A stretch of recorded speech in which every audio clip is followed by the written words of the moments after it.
What's up, everybody? Welcome to the Old Eyes, New Glasses podcast series on fatherhood. We're continuing to talk to dads from different backgrounds, different industry, different age groups. It's been a blast. Today, we're honored to be joined by Chao, who is here today to visit with Avery and I. Chris, what's going on, man? How are you this morning? Doing great. Thank you. Good. It's funny. Avery woke up this morning. He was like, man, it's 25 degrees in Sacramento today. Oh, yeah.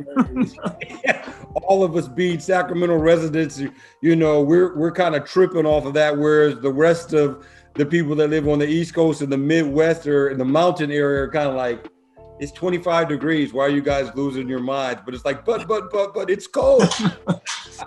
That's t-shirt dates for them. That's very true. For real, yeah. Born and raised Californian, I'm not used to below. No. I've been spoiled by California too. Yeah. And yet later on today, I'll probably go out in shorts. It'll warm up into the high 50s, low 60s probably. So we'll see where we go. But at any rate, Chris, man, thank you so much again for joining us. We really appreciate it.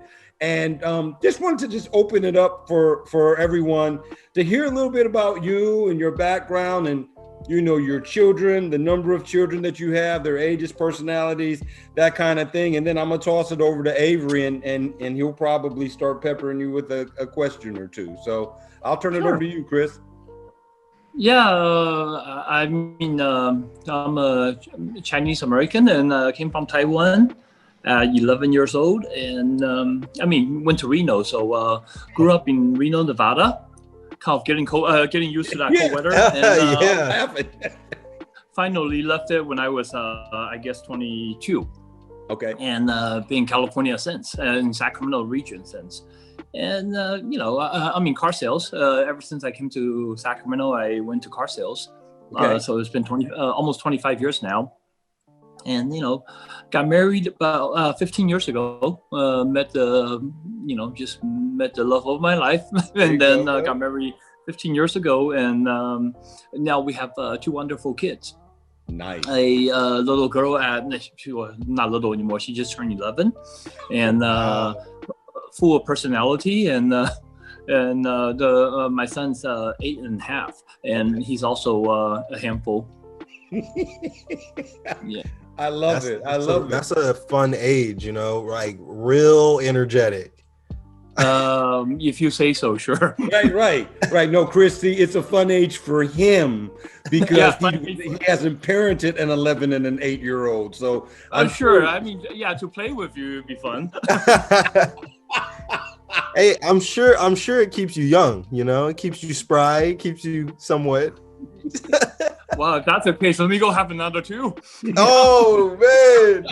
Hey, okay. Found the fountain of youth. There it is. Have more kids. All right, man. When we get off this podcast, you go and ask Anita if she's good with that, and then you let us know on the amended version of this podcast. Yeah, but we're too old now, so.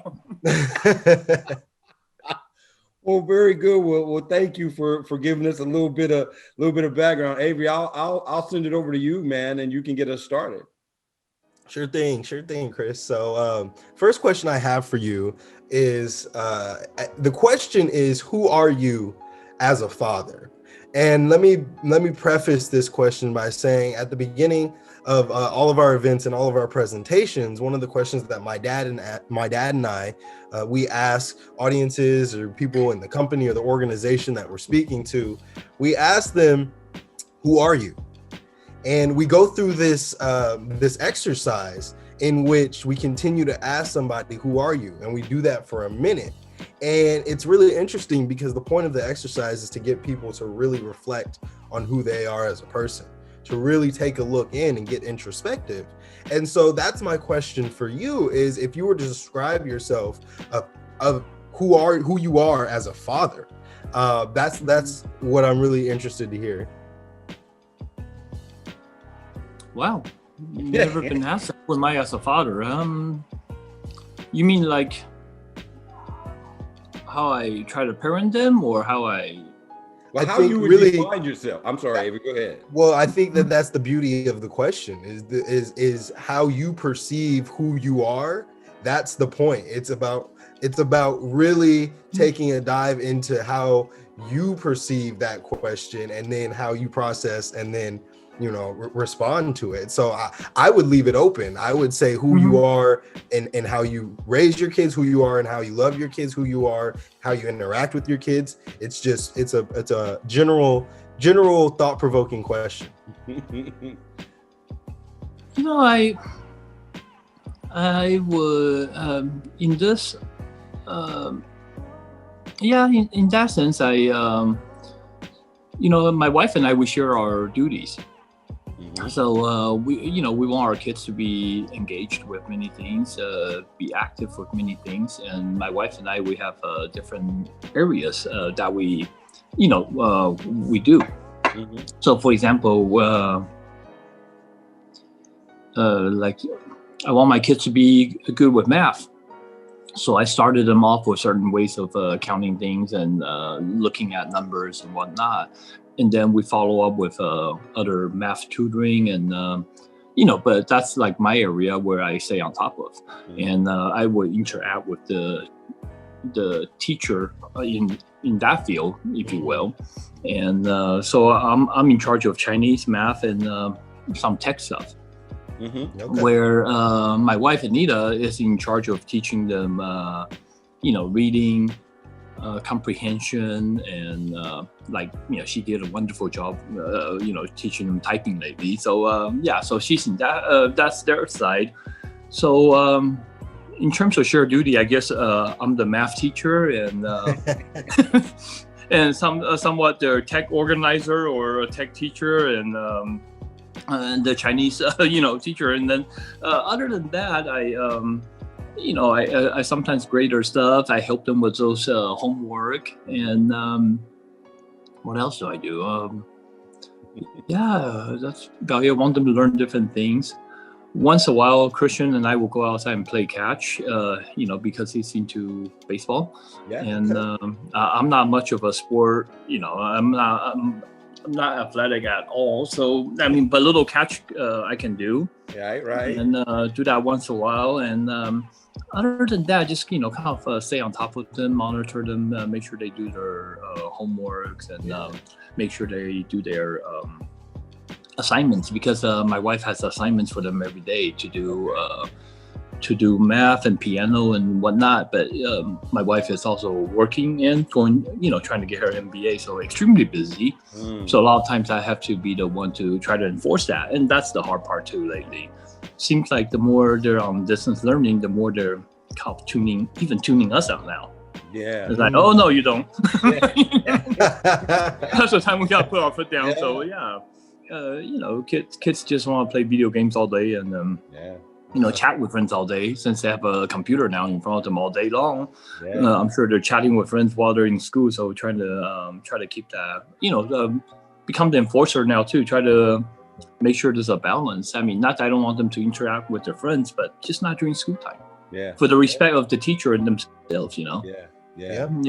So, okay. Yeah. Other than that, just we both try to provide for them, and you get them all the necessities, and but not much.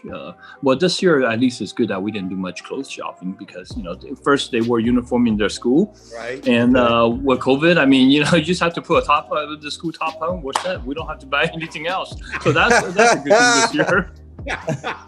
Only good thing maybe. There you go. You saved some money this year. Yeah, and spend on their computer instead for distance learning. It's interesting, Chris, that when you shared about the co-parenting, the different responsibilities that you and your wife have.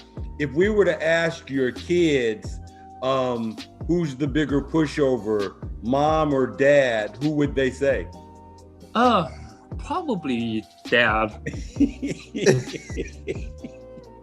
Because I'm not, I'm not home most of the time, and Anita's with them like 24/7. So when I come home, I'm just like, okay, you got to do this, you got to do that, but I don't know where their progress is sometimes. And Anita's in class, so I'm just like, okay, are you guys done? But they'll start playing. I go, okay, you guys done? I mean, they would just answer. Sometimes they like me and go, yeah, okay, cool, go play. I mean, I want them to play too, but then when the real enforcer comes out, hey, why is this not done? Why is that not done? Yeah, I just got played. It happens over and over again. I even have times where they would just write some, I don't know. I mean, all these calculations we tell them to do on the math. They know they want to play, so my daughter will actually just come up with some, like, I mean, if you grade that paper, it would be like 0%. But the answer's there, so she done it and she goes to play. Like, wow. I love it. Your kids sound a lot like my brother Justin. My brother Justin was always trying to get away with something, trying to get away with something. Now, your daughter sounds like me because I never showed my work when I did my math. I was just the one that was like, I know the answer. Why do I need to show my work? And so I think that's really interesting to hear. Just hear your daughter. Well, but her way of cheating is write down.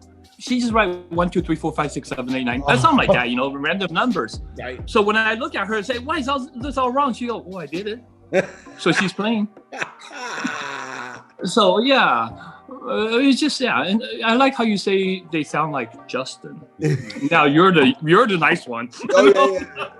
Couldn't be me. You're the trouble-free one, I'm sure. Right. Justin's not here to defend himself at all. Too funny. What's interesting, Chris, at the beginning, when we first started, you mentioned that you were in sales. And you've been in car sales for a number of years. 25. Has your occupation, has your work in sales, has it influenced your parenting at all in any way? I mean, have you ever thought about that? Like, because I can tell you quite frankly that when you were explaining how your kids are kind of working the program a little bit, like your sales experience has rubbed off on them because they're selling right now. I mean, probably. I mean, absolutely. That what we do for our living has definitely a lot to do with our family life and even our marriage and whatnot. Because I notice as I get more serious in sales, I became more of a listener. Okay. I mean, you're in sales too. I mean, so if we don't listen, we're not gonna make the sale. So instead of just sitting there selling all the time, I became a lot better listener.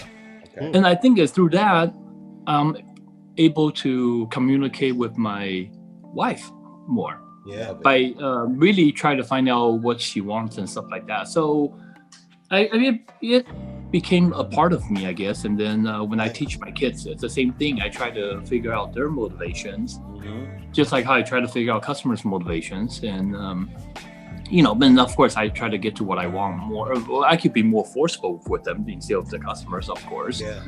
So, and then, spend a lot of time in management in sales. So that's sometimes how I manage, a little bit, manage the kids. And I don't want to hear all the excuses, just get it done, things like that. And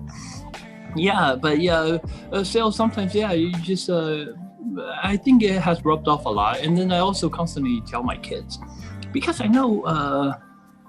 always told them, I mean, like my son's a little bit more shy.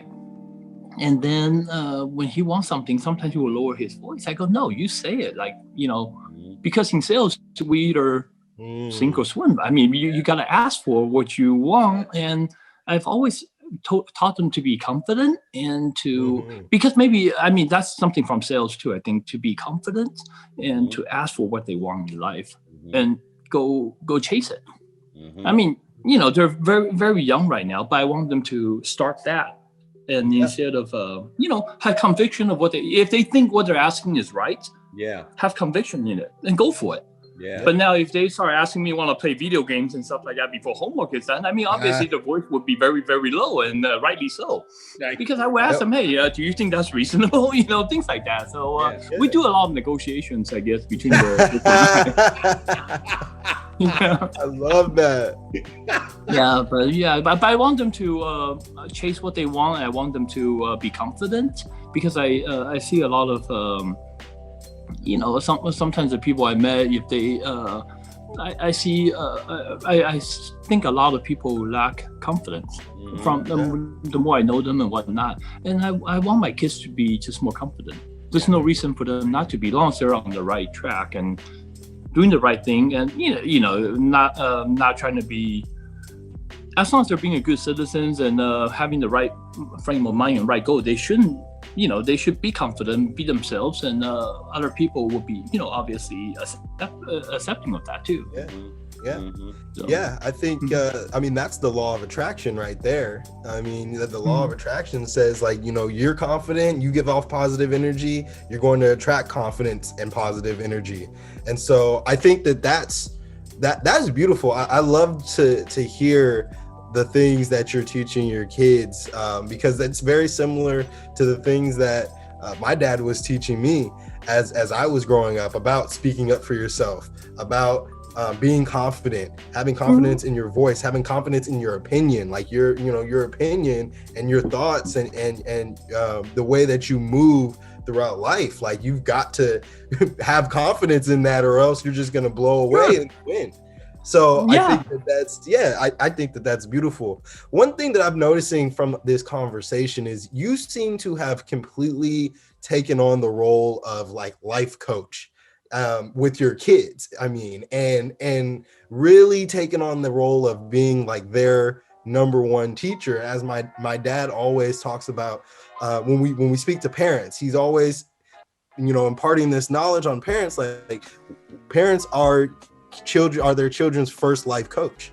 And so I'm just curious, where did you kind of get that perspective? Like, did you immediately have that as soon as you had kids? Were you taught that growing up with your family, or where did that come from for you? Well, that came from, I guess all those came from being, feeling positive and whatnot. It came from my previous manager, who he's already passed on. But that said, he's always taught me to be confident, because there were times that I wanted to get out. I mean, car business was really hard, and that's still is pretty hard. But he's always made sure he let me know that he has more confidence in me than myself, do. So I want to, transfer that to my kids. Yeah. And through all these different trainings I go to and try to, improve myself, one common thing is always be confident and be positive, really. I mean, because nobody wants to be around you or, all the time. So, myself, I met a lot of viewers in the business too. So I don't want to be around them. I mean, they could turn a sunny day into a cloudy day really fast, just by standing next to them for 2 minutes. Yep. So therefore, I always teach my kids to, I want them to be like you, Avery. I want them to be energetic. I want them to be like a, let me see. Just somebody that's very pleasant to be around with, and that positive energy. I mean, I'm sure when you're at a party, not that you're the center of attention or whatnot, but people be attracted to you. Yeah. Okay, they want to be around you because of every time I see you, you always have that positive energy, and so does your father. It's the same thing. I want them to be like that. Okay, I don't need them to be the center of attention, but I need them to be, just somebody who's fun and enjoyable to be around. Yeah. And if that will, in life it's always like puzzles, right? If one thing clicks in, and the rest of them will click well. Yep. Okay, so if that piece is in, because that piece is internal, that's controllable by them. Yeah. If they can click that piece together, they're fun to be around with. I think in the future, opportunities will come. Mm-hmm. Okay, because sometimes you don't have to be the smartest person in the room. You just have to be the person who's the most, who's the easiest to communicate with, and also the easiest to bounce ideas off of. And, I think that will lead to different opportunities and whatnot. Yeah. And that's what I'm hoping for them down the road. I mean, they don't have to, everybody wants their kids to be smart, but they don't have to be the smartest in the room, but they have to be the nicest people, though. Yeah. I love that, man. I so love that answer, and because it resonates with me when Avery and Justin are now 23 and 25 years old, and people will say complimentary things about them, who've come across them or who knew them when they were younger and have now seen them when they're older. And I always say to them, I said, they are good. They're good people, good young men now. The thing that I'm most proud of when I talk about them is the fact that they're just good human beings.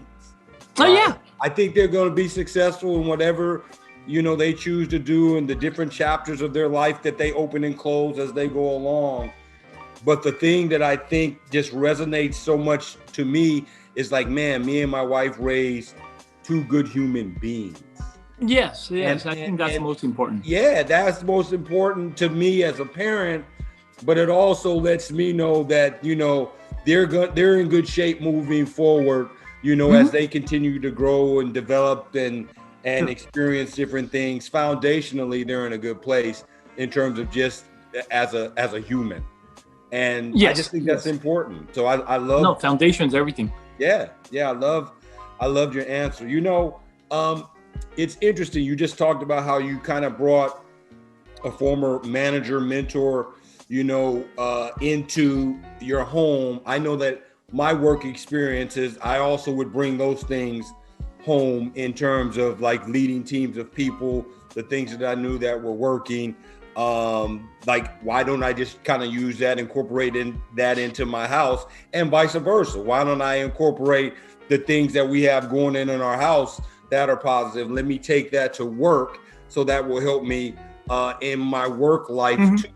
With that being said, is there any particular event or circumstance or happening in your life, whether it's childhood, when you were a teenager, adulthood, whatever the case may be, is there one event or circumstance that you can think of that made you the father that you are today?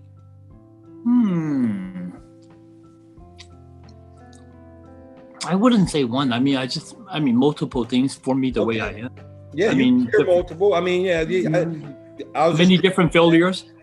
Okay. I mean, I failed a lot to know what I don't want my kids to do.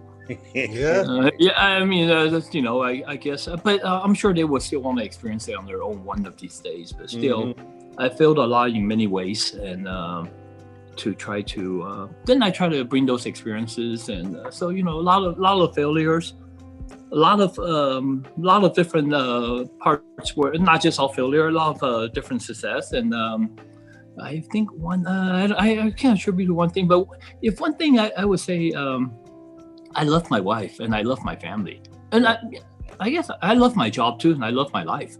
So nice. I think it's that. Yeah, I love all the people. I mean, I don't have, as we get older, Ryan, we don't have as many friends, but all the friends we end up talking to once in a while, like you guys, or, some of our closer friends, they all become like, you don't need a lot of friends. You just need the good ones. Yep. The ones that will propel you forward in life, or at least at this point in life, a lot of our friends might not propel us either, but you definitely choose the ones that will not drag you back. That's the thing I look at, because I brought up that old manager who's passed on. I have another manager that we're still good friends. He's in real estate now, and we chit chat once in a while. And my current manager, he's extremely supportive also. So I have all these positive people around me. Yeah. And so, I try to have a positive environment for my kids too. Yeah. If a friend was a downer and whatnot, I try not to have them come around, because I don't want my kids to see, I don't want my kids to experience any of that. I want them to be all like, they're too young for all these drama. Right. I want them to be around happiness and positive people.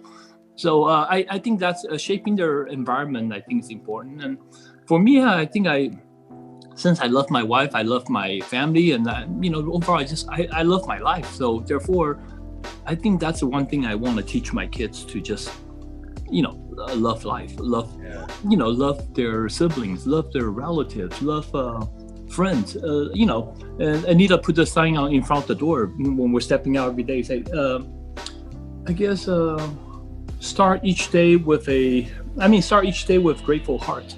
Yes. So I want them to be grateful. I want them to be happy, and if all that is in place, I think everything else will fall in place. Yes, yes, man.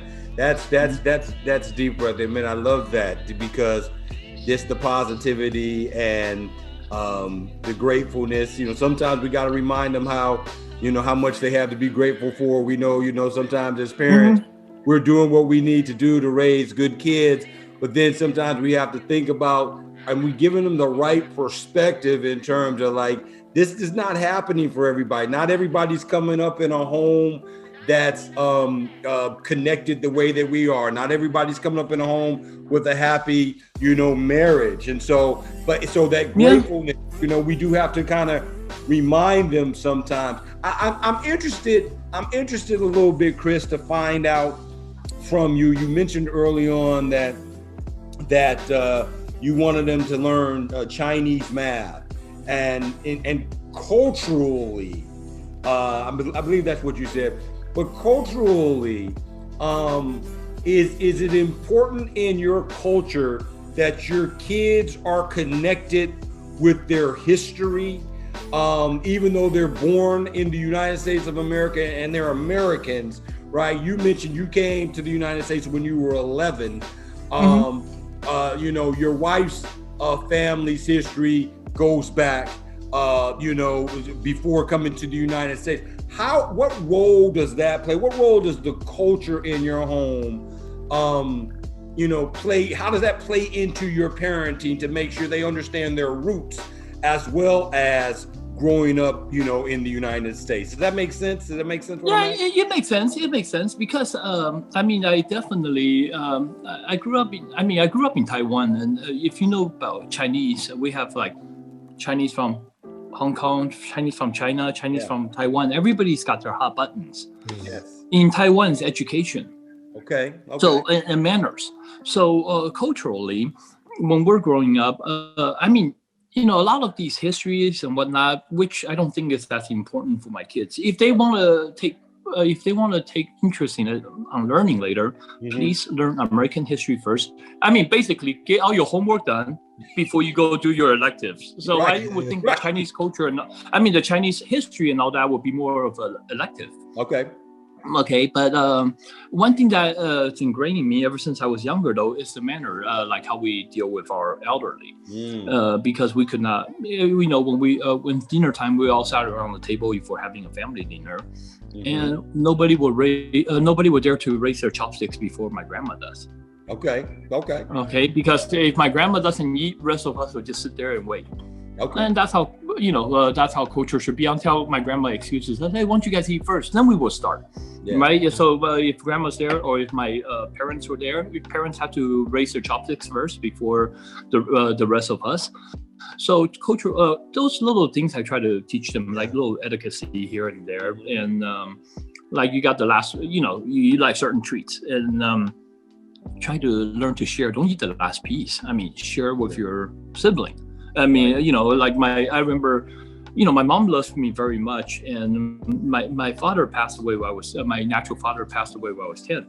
So my mom's always very protective of me, and I remember growing up, she didn't have a lot either, and she works for the government, so if something were to taste good, she always bring it home and want to share with me. Even somebody at work. So so sometimes when I get stuff at work, I always bring it home to share with my kids, share with my family, to see. So, but I also want them to learn that just because you like something, the 6 pieces, you already have 2 pieces, doesn't mean you go for the last third one.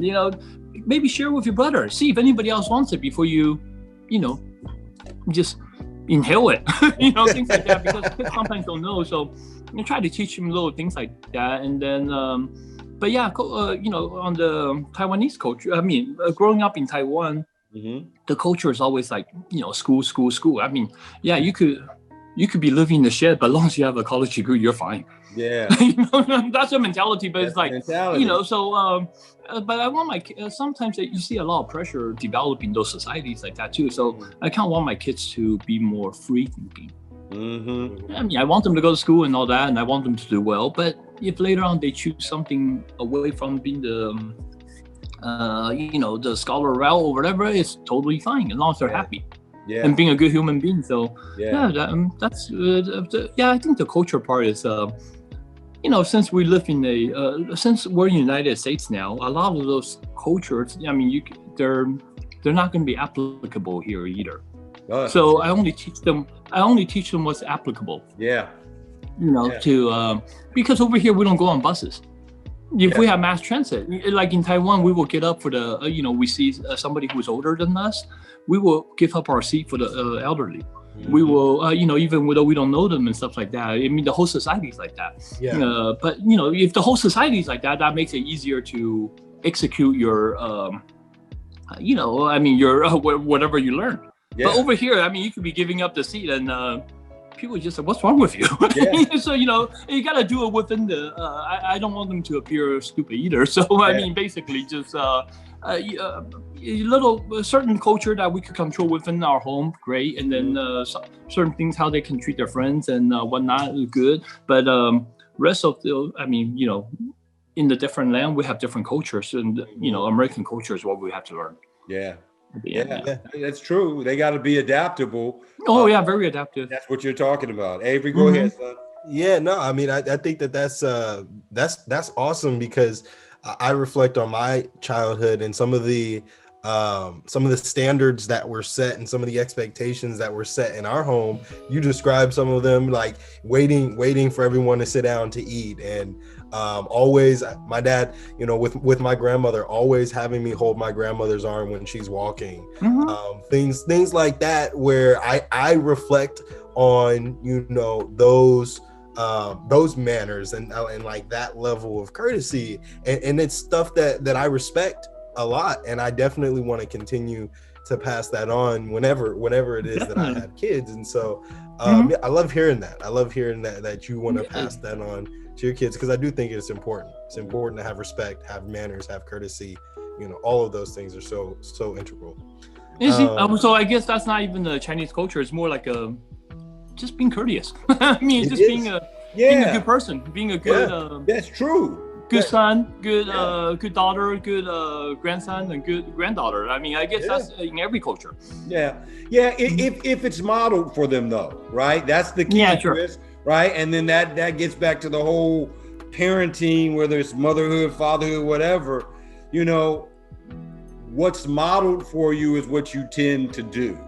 And so when you mentioned education and manners, being kind of the driver in Taiwan, I think that's great. That's very insightful for me. I think for me, not to go off on a tangent though, but for me, as we started this whole pandemic in the around the world last year, and then in the United States last March or so, when it became kind of apparent that wearing a mask could help. It was just very, very interesting culturally, right? There's cultures around the world, cultures in Asia, that mask wearing was happening even before a pandemic. And part of that, in my understanding, is that, people would wear a mask in order to, if someone was sick, they didn't want to affect anyone else, or get anyone else sick. So, they're going to have the courtesy to do that. I think, that started becoming apparent when we were in the United States last year, that culturally some places were more on the collective, whereas in the United States, we're really about the individual. And so I think, what you described is really important. Even though Avery described similar experiences, that's because that behavior was modeled for me by my father and by my mother. So it's kind of deep. I'm sorry, Abe. I didn't mean to go off on a tangent, man. Go ahead. I'll turn it back over to you. No, it's all good. It's all good. The next question that I had that I just thought about, Chris, is I've got friends that are starting to become parents. I got relatives, cousins that are starting to become parents. No, Yeah. no, I'm just kidding. I know. And it's like, it's crazy for me even to be at this age where like I'm seeing peers start to, and like I'm 25 now.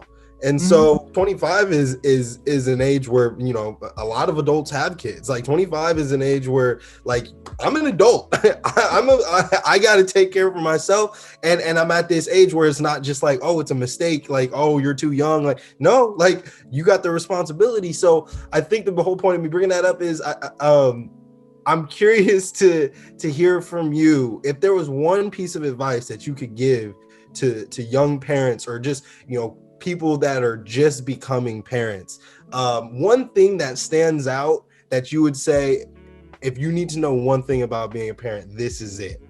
Is there one thing that stands out to you? Yes. I think no matter, I mean, you love your kids. I mean, kids will change you because you will love them so much. Okay. I mean, you know, they're part of you. Yeah. So you love your kids, that's natural. You love this, you love that, and you want them to do good. But I think the one advice I have is make sure you continue to love your partner. Okay, and then communicate on what you guys want. Talk about hash out the disagreements and whatnot. Because I mean, what I want, it might be different than what, you know, my wife wants. But do hash out these disagreements and talk about it, as, you know, do not have these arguments in front of kids. We need the consistency in terms of being on the same team. When my wife says no to something, I'm gonna say no. But you know, understand each other first, and then because no matter what, I mean, after 18 years, your kids might stay home or they might not. But you don't want to be sleeping with your eyes open. You know, having your wife hate you for life. You know? So you just, you know, I think with I would just say one advice is make sure you love your partner, and you know, discuss everything with your partner and be on the same page. And you guys will execute the same plan and share your work. Don't just be, you know, one thing my wife did tell me I used to work like 6-7 days a week. Got to get that commission, you know. But once Christian was born, my son, my wife is like, you know, hey, it's hard enough for me to take care of one. Now I've got to take care of both of them. Luckily, I have my in-laws to help and whatnot, and my mom's close by and want to offer to help too. But that being said, I mean, she doesn't want to be a single mom, so immediately I cut back on my work hours. I only work my scheduled time, and you know, I just have to be more efficient. But that actually end up to not having any negative effect whatsoever on finances, because I will schedule my appointments more accordingly to my schedule. Okay, and then at the times when I can't go, because a lot of time we always think me. Even in a partnership, we probably think me. Yeah. But when that opens up, if my customer has to come in on my days off, I use my other partners. Hey, come in and see such and such. Come in and see such and such. They will take good care of you. I still get half of the deal, or whatever, or they get the deal. I mean, next time there's always a pay. You know, they pay me back with another half or whatever. So I guess at the end of the day, I end up working just, I used to work like 60, 70 hours a week, sometimes 80. And then about now I'm down to like just normal 40 something hours a week. And I noticed my income did not drop, but my family life went better, you know, because I'm around more. So it works out. So, I mean, that's so important to, you know, I just make sure your focus is on your partner, because without her, there's not going to be a family. Or without, you know, just make sure of that. And remember, you want to have everything cohesive. Make sure you take care of that part first. And once that part's taken care of, everything else will fall in place again. So again, we're talking about foundation. I'm a big believer on foundation. You put all the right things in places, everything else will, I mean, be on like autopilot. So the things you do, the things you teach, and all that would just fall in line with your foundation and whatnot. So, I mean, that's my advice is just to make sure. I mean, the little ones are cute and cuddly, but you do not ignore the mother ego. No. Just make sure they're still queen, and let's see what the queen wants, and that way the kingdom will be together, together as one, and everything will be smoother sailing. There you go. That's right. Yeah, what's really, really interesting when I'm listening to you say that, and Avery, you mentioned that you have friends, your age that are starting to have kids. You have friends your age that are married, right? Got married very, very young and what have you. I think what Chris just said is really solid advice for the young people that that have just gotten married, because when my wife and I got married, we were married for 5 years before Avery came along, and in retrospect, a lot of people that got married around the same time that we did, the summer that we got married, we got married in the fall, but that summer before we got married, we went to like 6 or 7 weddings in the summertime. Yeah, right? We used to go a lot. Yeah, and as I look back to the weddings that we went to, one of the couples is still married. Only one of the couples. Wow. The 5 weddings we went to that summer before ours, one of the couples was married. Then someone got married the same month that we did. They're still together. Point being is that I think because we waited to have kids, it helped us in our marriage. I'm only speaking my experience. It helped us in our marriage in that we got an opportunity to know each other better, as partners, before introducing another element. Yeah, another element into the equation. And then when we were younger, Chris, we went to when both the boys were born, we went to a conference that a friend of ours invited us to, and it was really it was a conference on parenting. And I'll never forget, in one of the sessions talked about, the session was entitled, "You Were a Family Before Your Kids Came Along." Yes. And it really, really, that hit me, because it was kind of like, the boys would do something when they were young. He doesn't probably remember this, but I would just say, yo, man, like we were a family before you got here.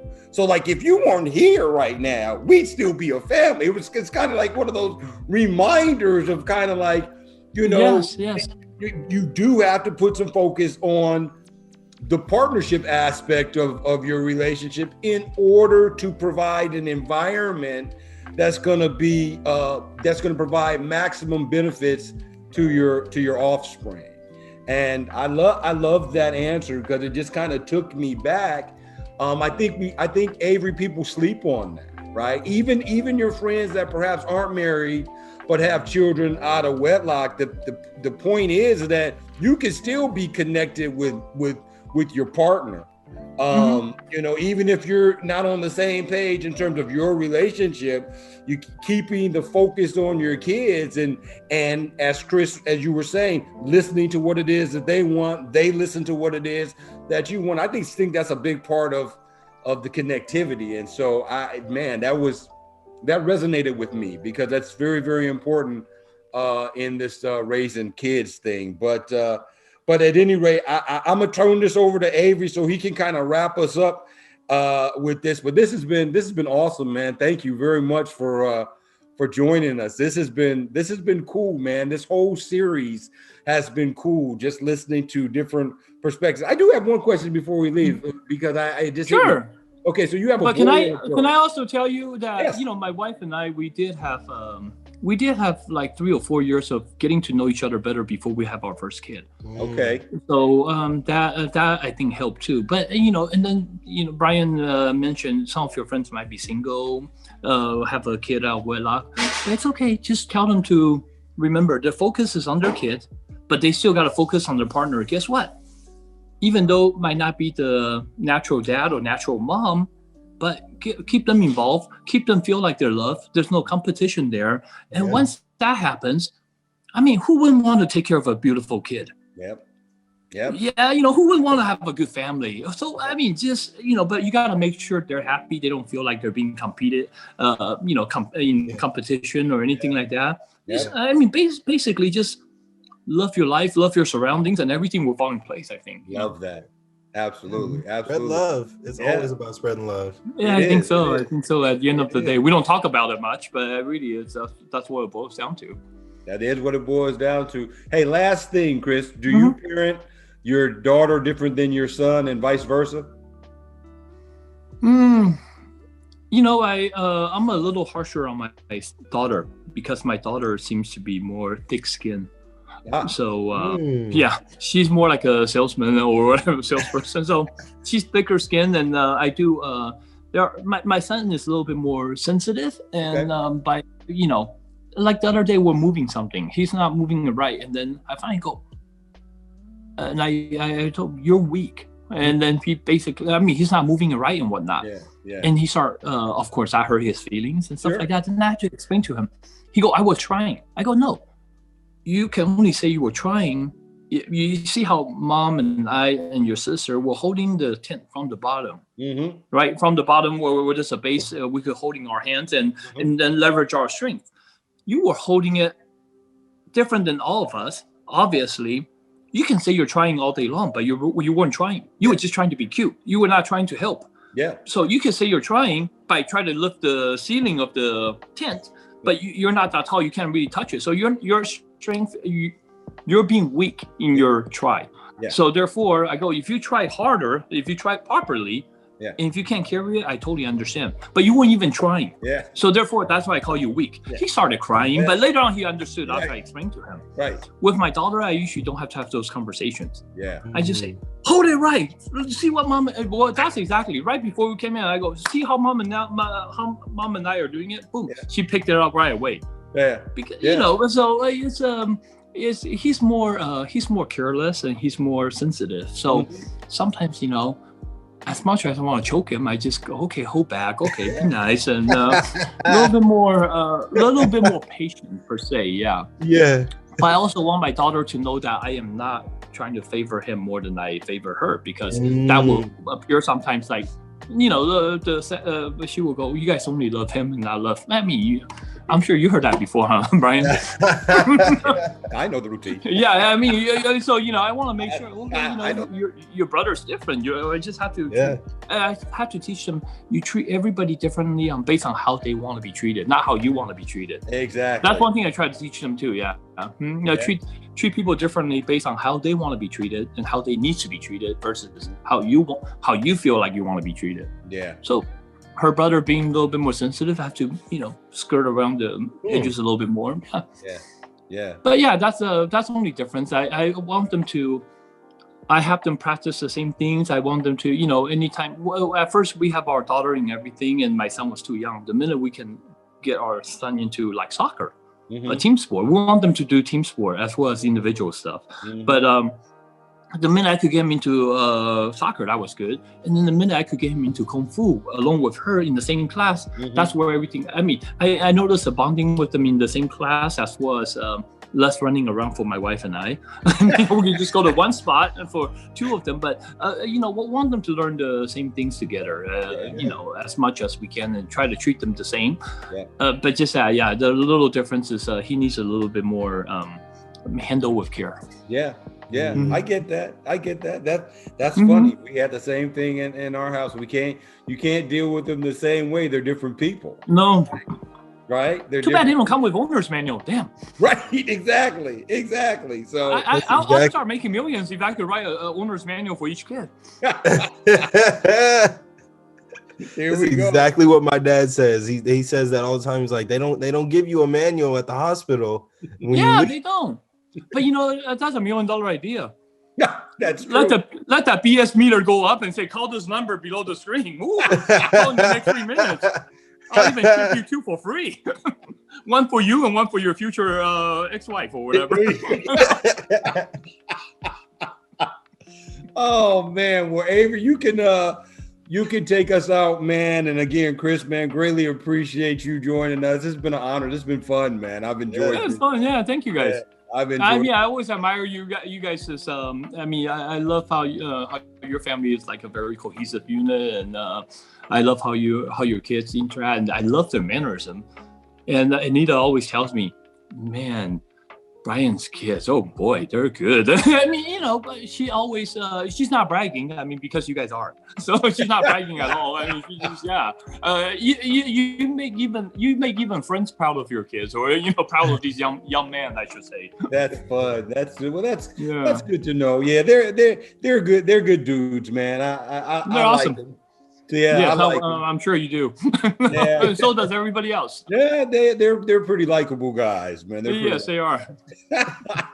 Well, go ahead, Avery. I appreciate it. I appreciate it so much. And thank you again, Chris, and tell your family that we say hello. What's up, everybody? Thanks for checking out another episode of the Old Eyes, New Glasses Fatherhood series. Be sure to hit that subscribe button below to see all of our latest videos, or check out some of our best clips.